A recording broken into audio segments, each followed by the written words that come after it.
Greetings Man City fan, in this video you'll stay updated on the latest Manchester City news. But first, leave your like and subscribe to the channel so you don't miss. This summer is the most important transfer window for Manchester City since their first under Emirati ownership in 2009, as Pep Guardiola must build the citizens back into a trophy-winning machine after he went empty-handed for only the second time ever in 2024-25. So we thought we'd give him a little help and enlist AI to offer some advice on wheeling and dealing.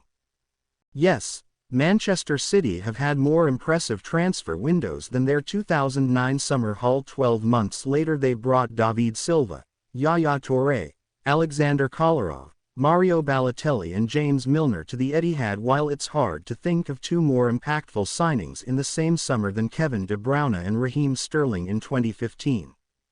But there hasn't been as much pressure for Manchester City to nail their transfer business since Sheikh Mansour's first summer in the third city, with only 2017 coming close following Guardiola's other trophyless campaign and his maiden season at the helm. And that's already shown in the departure De Bruyne, and a 9-figure splash on Tijani Reinders, Ryan Cherki and Ryan Aid-Nouri, while after we asked Grok to predict the rest of the summer at Manchester City, it forecast them shelling out another £370 million. Grok went big for its first suggested Manchester City signing, predicting an £85 million swoop for Rodrigo. It supposedly cost Twitter $18 billion to produce Grok, and a further $3-4B to develop the most recent version. Grok 3 money well spent for a system that doesn't know Mason Greenwood has left Manchester United. However, it may explain who it's so blasé about throwing comparative pocket change on a player that doesn't appear a good fit for the Guardiola system at first glance. But remember, Guardiola knows as well as anyone how damaging the Brazilian can be to opponents.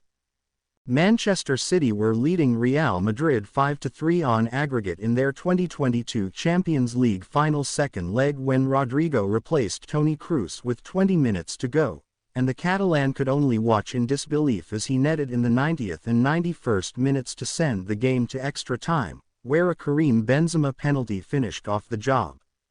Less than 2 years later, Rodrigo was the only player to score in both legs when Los Blancos again ended Guardiola's quest for another Champions League, this time at the quarterfinal stage. So while the tactical case could be stronger, there's method to Grok's madness. The attacking upgrades don't stop there either, as the AI backs Morgan Gibbs-White to complete a £60 million move from Nottingham Forest, joining an increasingly congested competition to start alongside Erling Haaland in the attacking quartet that already features Take a Breath Cherki, Bernardo Silva, Jeremy Doku, Savinho, Phil Foden, Omar Marmoush, Jack Grealish, Oscar Bob and now Rodrigo. However, Manchester City had the second-best attack in last season's Premier League, but 4 teams had equal or better defenses and Bournemouth and Newcastle were only 2 and 3 goals behind.